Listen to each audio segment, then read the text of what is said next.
పవిత్ర రంజాన్ మాసంలో ఉపవాస దీక్షలు ముస్లిం సోదరులు ఎంతో భక్తి శ్రద్ధలతో చేస్తారు. ప్రతిరోజు సాయంత్రం ఉపవాస దీక్ష విరమణకు పెద్దలందరూ కూర్చొని ఆ విరమణ చేస్తారు. ఈరోజు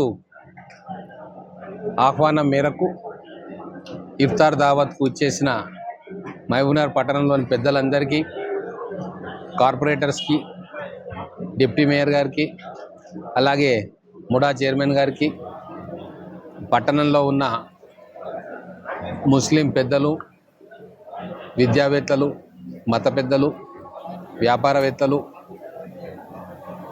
ఇంకా మిగతా అందరూ కలిసి ఈరోజు పెద్ద ఎత్తున ఇఫ్తార్ ఉపవాస దీక్ష విరమణ చేసి ఈరోజు ఇఫ్తార్ విందును ఏర్పాటు చేసుకుంటున్నాం.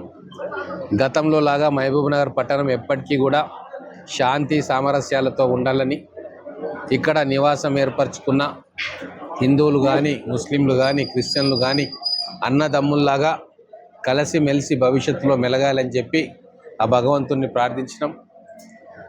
మొత్తం మహబూబ్నగర్ గంగా జమున తహజీబ్ అంటే అందరూ కలిసిమెలిసి ఒక కుటుంబంలాగా ఉండాలని చెప్పి మన పెద్దలు ఎట్లయితే కోరుకున్నారో ఆ విధంగానే మనం మసులుకోవాలని చెప్పి వారికి విజ్ఞప్తి చేస్తూ ఉన్నాం.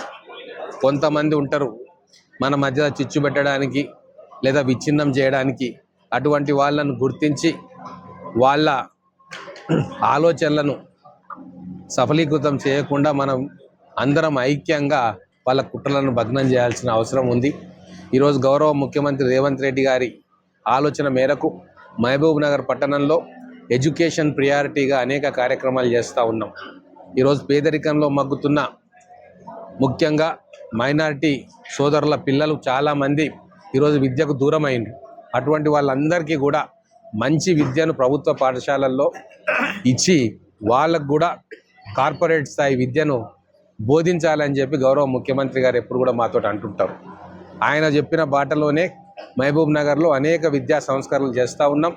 ముఖ్యంగా ప్రభుత్వ పాఠశాలలో చదివే పేద విద్యార్థుల కోసం కులం లేదు, మతం లేదు, పేదవాళ్ళ ప్రతి ఒక్కరికి మంచి విద్యను అందించాలన్న ఏకైక లక్ష్యంతో మేము పనిచేస్తూ ఉన్నాం.